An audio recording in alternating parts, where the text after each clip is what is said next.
Hello dear student, कैसे हैं आप सभी। उम्मीद करते हैं अच्छे होंगे। बेटा कल हम डिस्कस कर रहे थे दैनिक जीवन में पीएच का महत्व। पहला पॉइंट हमने बता दिया था कि जो पौधे एवं पशु पीएच के प्रति अधिक संवेदनशील होते हैं। इसमें जो हमारा शरीर होता है उसकी पीएच 7 से 7.8 होती है। वर्षा के जल का पीएच मान जब 5.6 से कम हो जाता है तब वो एसिड रेन कहलाती है। क्या कहलाती है बेटा? एसिड रेन कहलाती है। अब बात आती है मिट्टी का पीएच। जो मिट्टी का पीएच होता है उसकी भी एक रेंज होती है, उसकी भी एक परास होती है।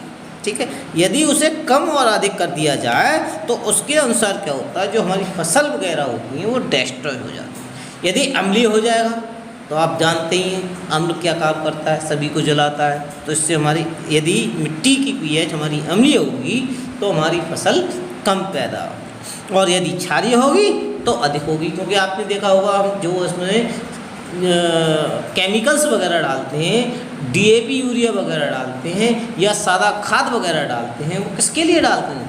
मिट्टी को क्षारीय करने के लिए डालते हैं। ठीक है, तो क्या होना चाहिए? आवश्यकता अनुसार मान ली तो कैसी होती है, क्षारीय होनी चाहिए। लेकिन यदि कभी कभी जब आवश्यकता होती है तो उसे अम्लीय और क्षारीय कुछ भी कर सकते हैं। नेक्स्ट होता है हमारे पाचन तंत्र का पीएच। हमारे पाचन तंत्र जो होता है हमारे बॉडी के अंदर बेटा, पेट के अंदर एक एसिड होता है जो प्रोड्यूस होता है जिसे HCl कहते हैं। और जब उसकी मात्रा ज़्यादा सीक्रेट हो जाती है तब हमें जलन होती है। कहते हैं हम एसिडिटी हो रही है, खट्टी खट्टी डकारें आती हैं और कभी कभी उल्टी भी आती हैं, जिसके कारण दर्द, सर में दर्द भी होता है, जलन भी होता है, पेट में दर्द भी होता है। और इसको दूर करने के लिए हम एंटासिड का यूज करते हैं। किसका यूज करते हैं?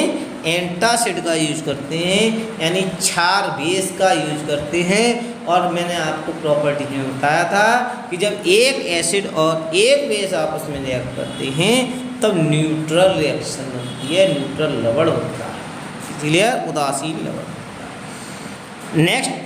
नेक्स्ट पॉइंट आता है इसका, पीएच परिवर्तन के कारण दंत क्षय। यदि मुंह में पीएच एसिडिक हो जाए, कैसी हो जाए? एसिडिक हो जाए तो हमारे दांत जो होते हैं टूटने लगते हैं, यानी हमारे दांतों का क्षय होने लगता है धीरे धीरे। वो किसके कारण होता है? एसिडिटी के कारण। इसके कारण होता है एसिडिटी के कारण। इसलिए क्षार के जो दंत मंजन होते हैं वो कैसे होते हैं? हमारे बेसिक नेचर के होते हैं। कैसे होते हैं? बेसिक नेचर के होते हैं। और वो करते क्या हैं, जो एसिड वगैरह हमारे मुंह में बनता है, दांतों में आता है, उसे न्यूट्रल कर देते हैं। क्या करते हैं? न्यूट्रल करते हैं। नेक्स्ट पॉइंट होता है पशुओं एवं पौधों द्वारा उत्पन्न रसायनों से आत्मसुरक्षा। मधुमक्खी का जो डंक होता है या चींटी का जो डंक होता है, इनमें सब में एसिड होता है। क्या होता है? एसिड होता है। जैसे ही ये काटते हैं, जैसे ही क्या करते हैं? काटते हैं, वैसे ही जलन होती है, बहुत तेज जलन होती है। और वहाँ पर देखा होगा आपने एकदम सूज सा जाता है। क्यों सूज जाता है? एसिड के कारण। और उस सूजन को रोकने के लिए जैसे जो मधुमक्खी होती है या चींटी वगैरह, लाल चींटी आपने देखा होगा जब काट ले तो वहाँ पर ददोरा पड़ जाता है। ठीक है, जहाँ पर डंक लगे वहाँ पर बेकिंग सोडा को क्या कर देना चाहिए? रगड़ देना चाहिए। और बहुत से कहते हैं कि जो चाकू होता है उसे से रगड़ना चाहिए, उससे एसिडिटी कम हो जाती है उसकी। ठीक है, तो उससे क्या होता है? आराम मिलता है। नेटल के डंक वाले बाल मेथेनोइक अम्ल को छोड़ जाते हैं, जिसके कारण जलन वाले दर्द का अनुभव होता है। इसका इलाज डंक वाले स्थान पर डाक पौधे की पत्ती रगड़ कर भी किया जाता है। कोई डाक पौधा है जिसकी पत्ती ले लो और उसे रगड़ दो तो उससे क्या होता है? आराम मिल जाता है। क्लियर?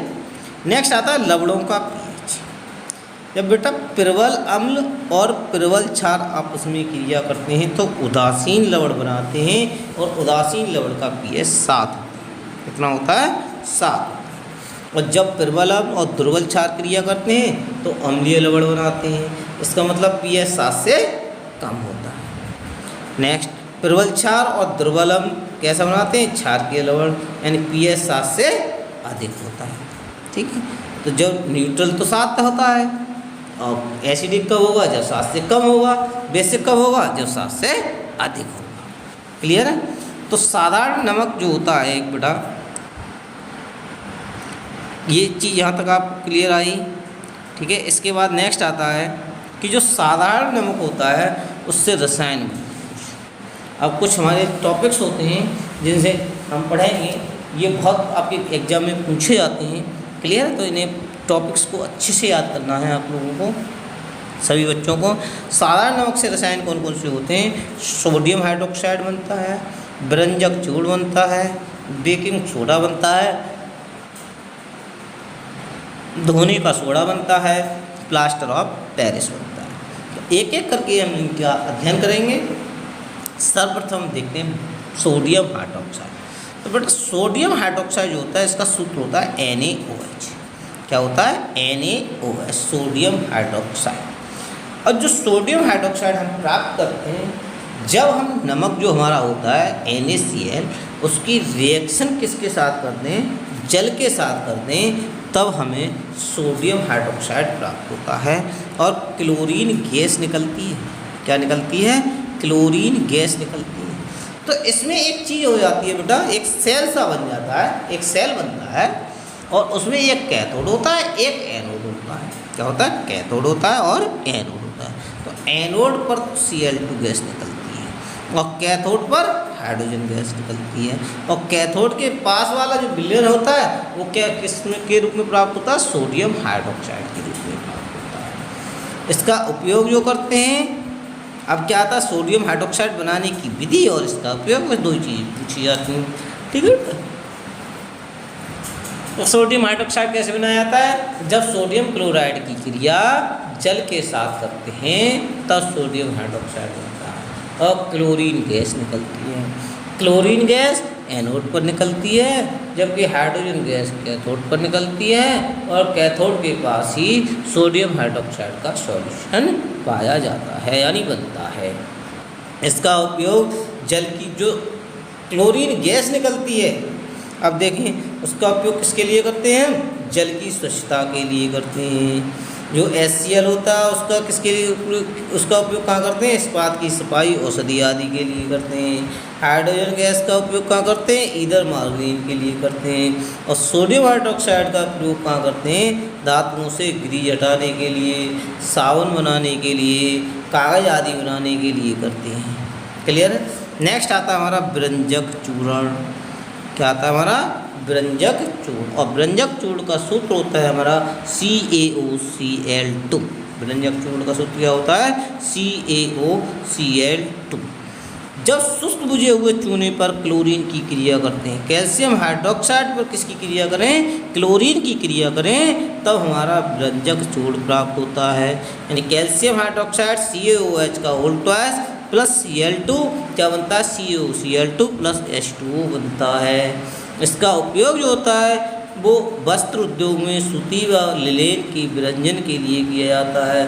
कागज़ की फैक्ट्री में लकड़ी के बज्जा के विरंजन के लिए किया जाता है। रासायनिक उद्योगों में एक उपचायक के रूप में किया जाता है। और पीने वाले जल को जीवाणुओं से मुक्त करने के लिए यानी रोगाणुनाशक के रूप में व्यंजक चूर्ण का इस्तेमाल किया जाता है। तो व्यंजक चूर्ण कैसे बनता है? कैल्शियम हाइड्रोक्साइड प्लस क्लोरीन की क्रिया से। जब कैल्शियम हाइड्रोक्साइड की क्रिया क्लोरीन के साथ करते हैं तब व्यंजक चूर्ण प्राप्त होता है। CaOH का होल ट्वाइस प्लस Cl2, तीर का निशान CaOCl2 प्लस H2O। नेक्स्ट आता है हमारा बेकिंग सोडा। क्या चीज़ होता है? Baking soda. बेकिंग सोडा का सूत्र होता है NaSCO3 और इसे का दूसरा नाम सोडियम हाइड्रोजन कार्बोनेट भी होता है। इसे सोडियम बाइकार्बोनेट के नाम से भी जानते हैं। तो बेकिंग सोडा कौन सा होता है? NaHCO3। ठीक है?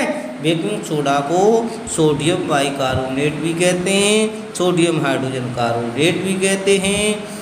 बेकिंग सोडा का निर्माण जब सोडियम क्लोराइड की क्रिया जल, कार्बन डाइऑक्साइड और अमोनिया के साथ की जाती है तब हमारा अमोनियम क्लोराइड और बेकिंग सोडा बनता है। या हम ये कह सकते हैं जब सोडियम क्लोराइड की क्रिया कार्बन डाइऑक्साइड तथा अमोनिया के जलीय विलयन के साथ की जाती है तब हमारा बेकिंग सोडा बनता है। NaCl plus H2O plus CO2 plus NH3, तीर का निशान बेकिंग सोडा बन गया, NaSCO3 plus NH4Cl ammonium chloride निकल जाता है। जो बेकिंग सोडा होता है ये हमारा दुर्बल असंक्षारक क्षारक होता है, यानी ये असंक्षारक का मतलब ज्वलनशील नहीं होता, किसी को जलाता नहीं है, किसी को नुकसान नहीं पहुंचाता है और इसका उपयोग खाना पकाते समय भी करते हैं। जब ये गर्म होता है, जब इसे क्या करते हैं गर्म कर देते हैं तो ये सोडियम कार्बोनेट के रूप में परिवर्तित हो जाता है। इसमें परिवर्तित हो जाता है सोडियम कार्बोनेट के रूप में परिवर्तित हो जाता है। एंड ट्वाइस NaSCO3 जब इसे गर्म करेंगे हीट करेंगे तब ये sodium carbonate Na2CO3 plus H2O plus CO2 में चेंज हो जाता है। इसका उपयोग क्या करते हैं बेकिंग पाउडर बनाने में करते हैं। बेकिंग सोडा में क्या डाल दें टार्टरिक अम्ल डाल देते हैं।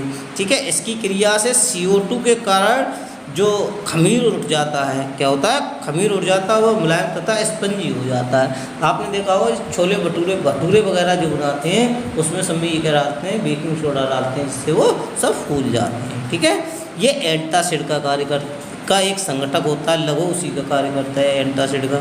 इसका उपयोग सोडा अम्ल अग्निनाशक में भी किया जाता है। क्लियर? इससे आगे के टॉपिक जो होते हैं 2 टॉपिक आपके रह जाते हैं, तो नेक्स्ट वीडियो में डिस्कस करेंगे। Okay, thank you.